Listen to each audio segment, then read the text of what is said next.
Acompañando la Semana Santa con nuestro pueblo, hemos estado, como siempre, coordinando, pendiente de todo, para que nuestro pueblo culmine su Semana Santa en paz, en tranquilidad, con felicidad. 10.500.000 compatriotas se han movilizado hasta el día de hoy en esta Semana Santa, que rompen todos los récords de movilización para compartir con sus familias en distintos destinos de la República.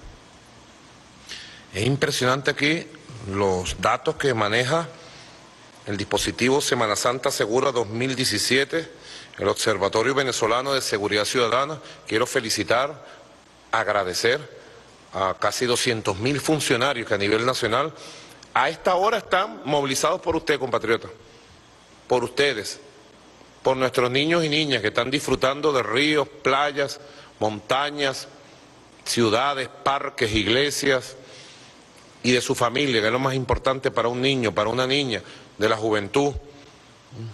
Para ustedes hay 200.000 funcionarios. Guardia Nacional Bolivariana. El muchacho sale un momentico, porque en esa zona también venden empanadas, venden comida, entonces sale un momentico, como siempre, porque intenta salir un momentico y se encerraba en la casa. Entonces sale en ese momento y supuestamente ya la cuestión sería calma. Legalmente esa broma fue la Guardia Nacional quien lo tiró. Porque ya todo estaba calmado. Entonces, funcionarios de la Fuerza Armada Nacional Bolivariana, a los jefes de las regiones de defensa integral, las 8 redis del país, gracias compañeros, gracias camaradas de armas, a los jefes de las 24 SODI, zona de defensa integral, gracias, bueno, porque están 24 horas al día protegiendo al pueblo, la Fuerza Armada al servicio del pueblo, de la patria, no de los traidores, no, del pueblo. Y a todos los funcionarios civiles que están de la ONA, por ejemplo, los he visto desplegados, porque yo me pongo en los zapatos de los comerciantes que estaban en su casa celebrando la Semana Santa en este pueblo tan hermoso de Los Teques, y los llaman en la madrugada y le dicen que un grupo de delincuentes y vándalos a la orden del gobernador Capriles, en su desesperación golpista e intervencionista, atacó y destruyó sus locales. La angustia debe ser inmensa, el dolor, la incertidumbre en su mente. ¿Pero por qué? ¿Qué han hecho? ¿Por qué los atacan? ¿Y por qué destruyen sus negocios, licorería, zapatería? Ahí están las imágenes, sin lugar a dudas. Y están capturados parte de estos delincuentes y toditos se han acogido a la confesión pública que está estipulada en nuestras leyes. Y estamos persiguiendo y vamos a capturar hasta el último de los atacantes en Los Teques y en los otros lugares del país. Ustedes saben que yo no juego carrito con esto. Cuando me pongo a buscar delincuentes, los consigo. Y estos delincuentes bandidos, dirigidos por la derecha, toditos los voy a capturar. Tengan la seguridad. Yo creo, Dios mío, que yo saldría a la medianoche a hacer algo. Un ataque de madrugada. No vaya a la tumba. ¿No creen ustedes? De un Jueves Santo. Solo el anticristo. Solo el anticristo. 666 es el número de la MUP. Solo el anticristo. No, para la lucha política hay tiempo. Cualquier día de la semana o de cualquier año, para declarar, para movilizarse, para la protesta, siempre pacífica. Hay tiempo, pero en la Semana Santa, sagrada, solo el anticristo sale por allí creyendo que Jesús, como fue crucificado, en la cruz ya no está con nosotros y resulta que Jesús está hoy más que nunca con su fuerza redentora del Cristo, del ungido, hoy más que nunca está protegiendo. Así lo siento, así lo creo. Es increíble lo que ha sucedido. Yo los veo y digo, ¿en qué está esta gente? Voy a sacar pruebas en las próximas horas. Voy a mostrar las pruebas de en qué está esta gente. Porque están los cuerpos policiales de investigación, el Ministerio Público actuando. Y seguramente en las próximas horas será más contundente las pruebas que ya están en nuestras manos. ¿En qué está esta gente?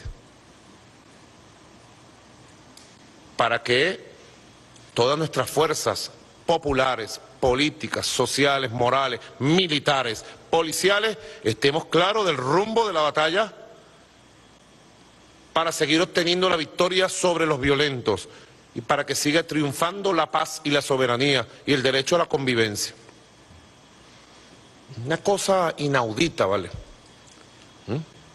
Por eso he ordenado redoblar todo el esfuerzo y quiero agradecerle al ministro del Interior, Reverol Torres, al general en jefe, ministro de la Defensa, Padrino López, a todos los cuerpos, al SEBIN, al 6CPC, a la Policía Nacional Bolivariana, al DGCIM.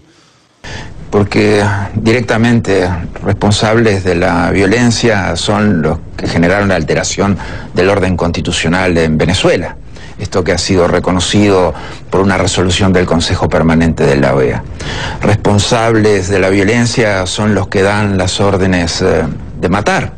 Responsables de la violencia son los que armaron los colectivos que cobraron 2 vidas en los últimos días.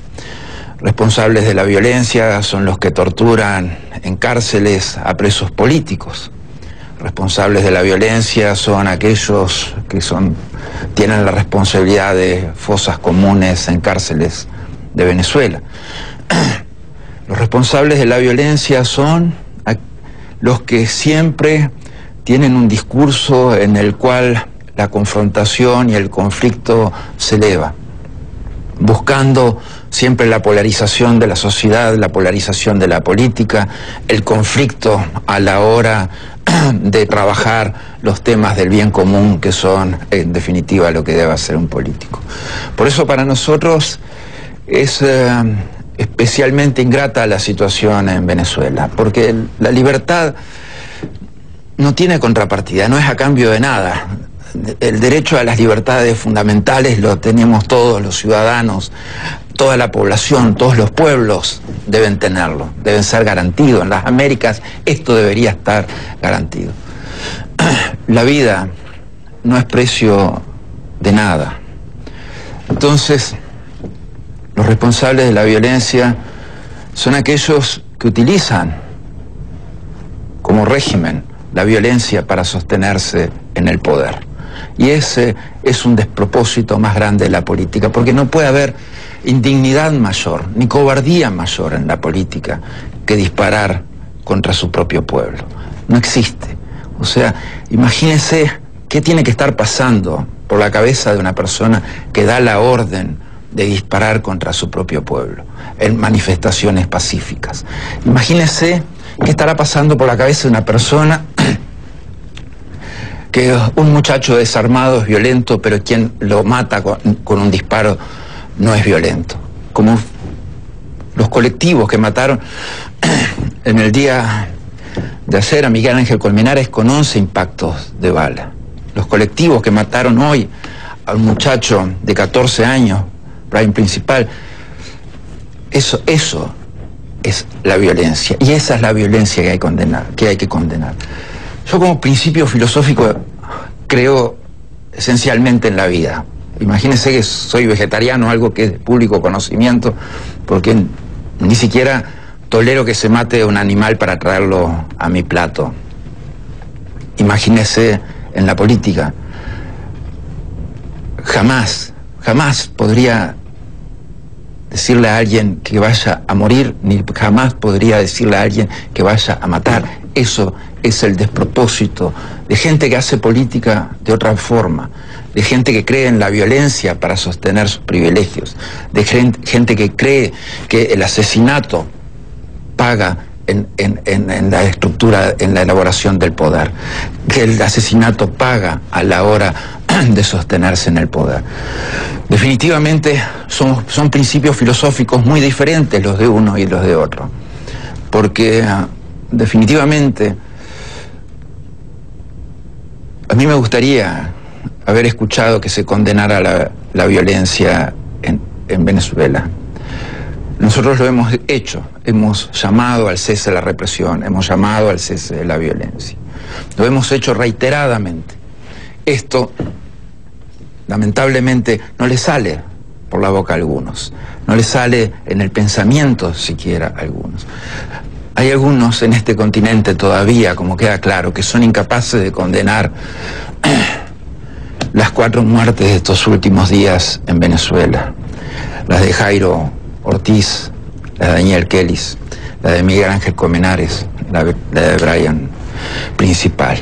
Definitivamente, cuando alguien tiene problemas incluso para hacer eso, esa persona es la que está del lado de la violencia. No quisiera entrar en detalle puntual de países porque sé la posición del secretario general de la OEA. Creo que a todos nos queda claro quiénes han condenado, quiénes no, quiénes han fijado postura, quiénes no, o quiénes la han fijado de la contraparte. Cuando en Venezuela preguntan, ¿se aplicó la Carta Democrática? Hay mucha confusión. Trato yo de explicarles que sí, los mecanismos que se están llevando a cabo son parte de la Carta Democrática, entenderlo así. Sí. Es decir, tiene que haber un esfuerzo por encontrar diálogo, una solución pacífica, que se restablezca el hilo constitucional. En fin, sí está activada la Carta Democrática. Esto no significa que lo saquen del camino. Sí. Ahora, el diálogo.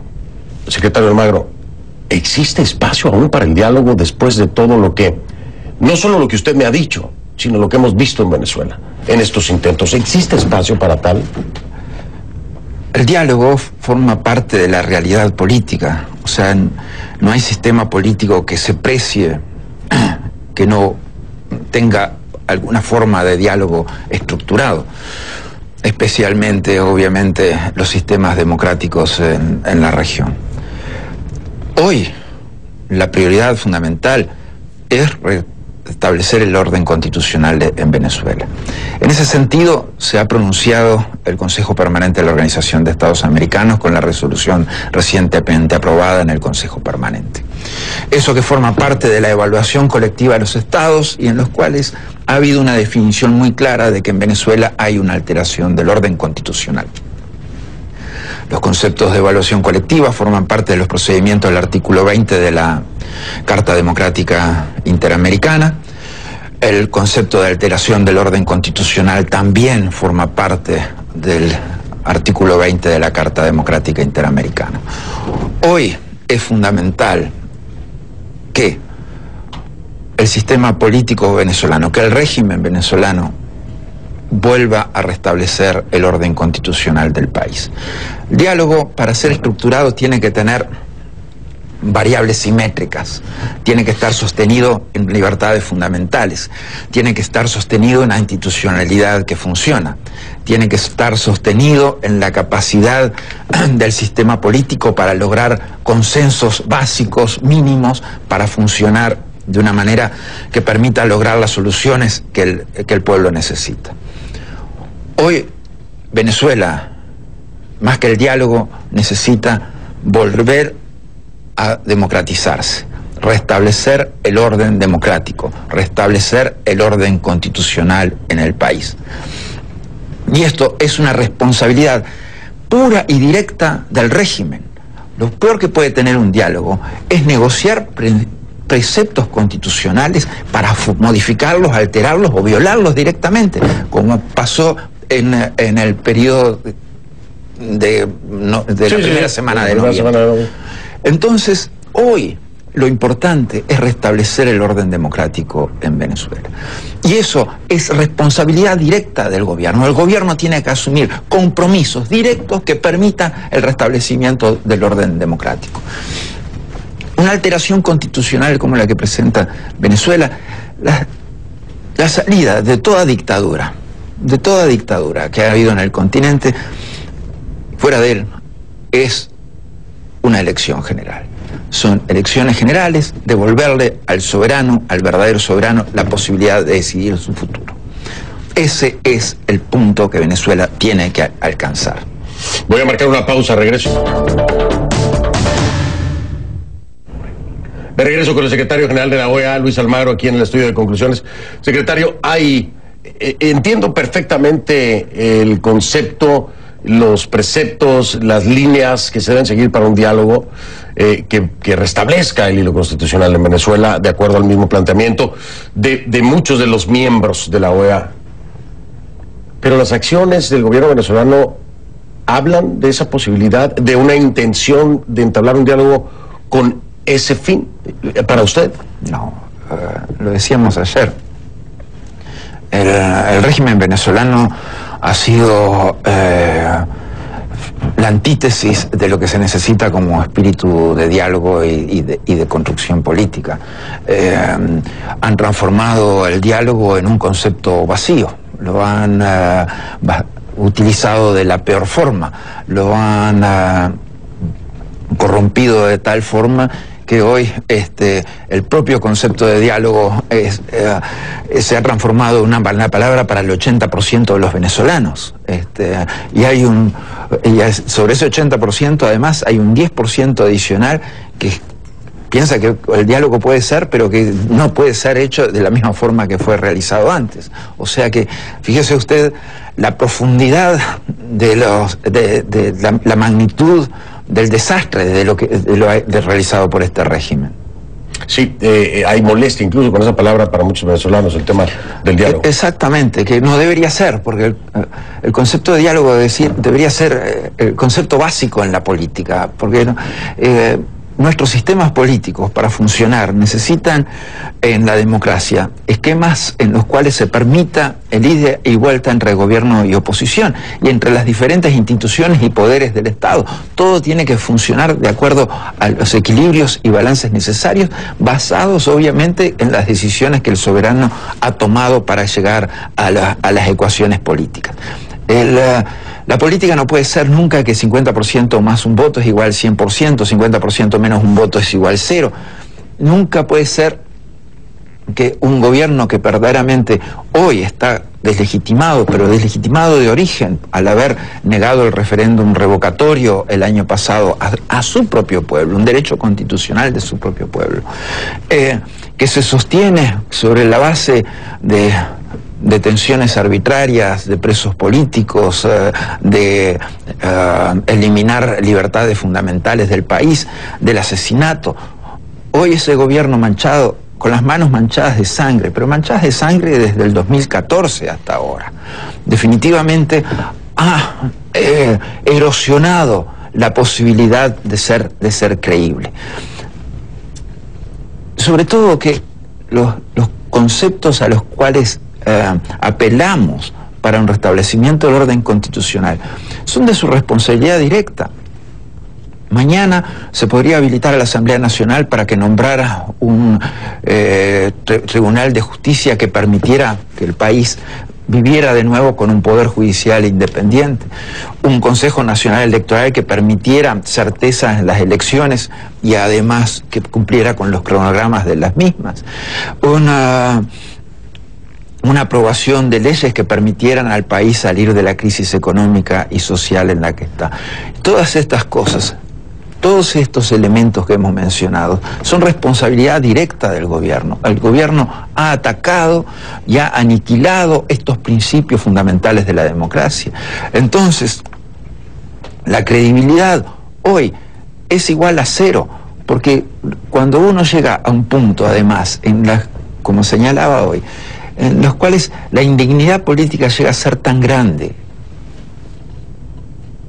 que se ordena a disparar contra su propio pueblo que está manifestando y pidiendo democracia. No está pidiendo otra cosa, no está pidiendo que los militares den un golpe de Estado, ni están pidiendo una invasión extranjera, están pidiendo que lo dejen votar. El pueblo de Venezuela pide que lo dejen votar, y lo único que se interpone es un gobierno definitivamente decidido a el máximo ultraje de la política, que es mancharse las manos con sangre.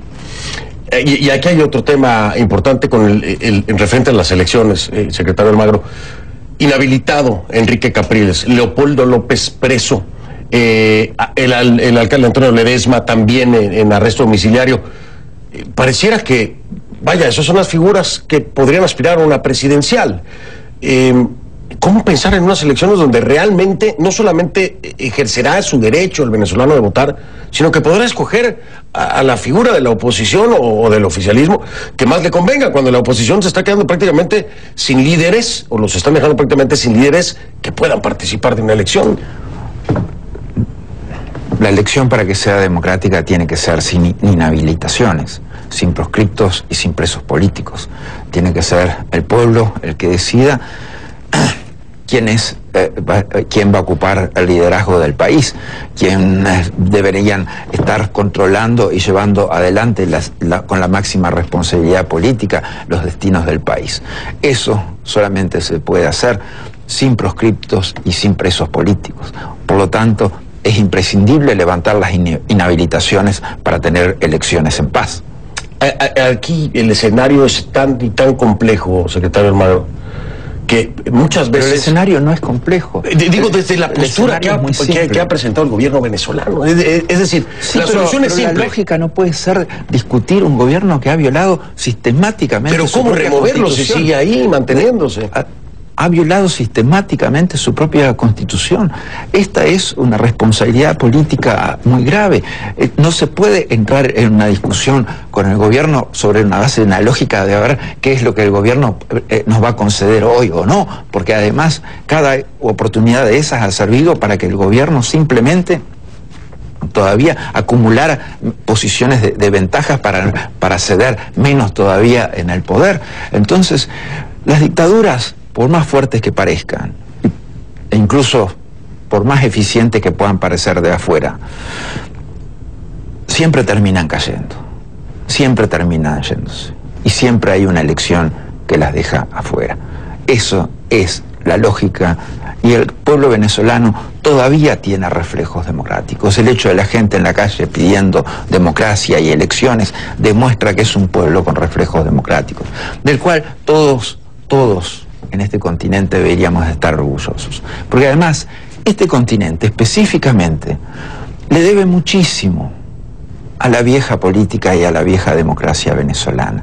La vieja democracia venezolana fue la que recibió la mayor cantidad de exiliados políticos de las dictaduras del Cono Sur en los 70 y en los 80.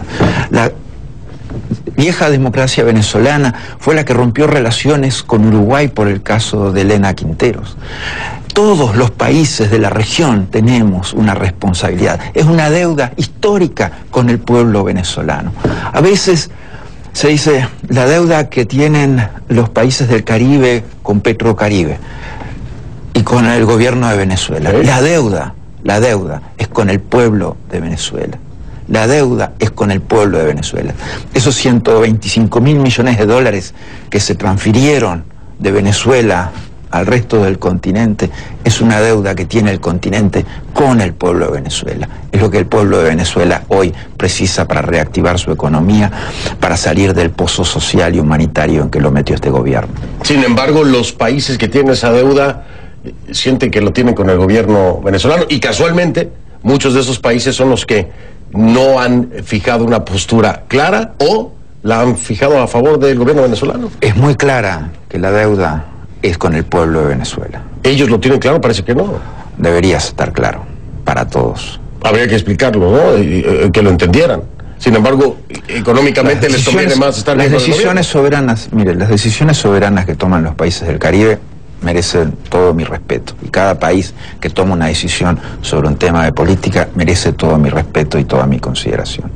Eso, yo no discuto los procesos democráticos internos, porque si hay algo que tienen los países del Caribe es democracia, y muchos deberíamos aprender mucho de las democracias de los países del Caribe. Lo que estoy diciendo yo es otra cosa y está basado en conceptos que el gobierno ha tratado de inducir, pero que no es así. La deuda es con el pueblo de Venezuela. Y ya casi para finalizar, secretario Almagro, hay voces que han pedido su salida, hay voces que amenazan con buscar un consenso para su salida. ¿Cómo toma usted estas posturas o estos intentos o estos señalamientos? ¿Se siente tranquilo? ¿En algún momento piensa que tendrá que enfrentar alguna situación incómoda? Mire, esta es una lógica de trabajo y una estrategia política del régimen venezolano. Ojalá Luis Almagro fuera el problema. Ojalá todo se resolviera simplemente con Luis Almagro fuera de la Organización de Estados Americanos.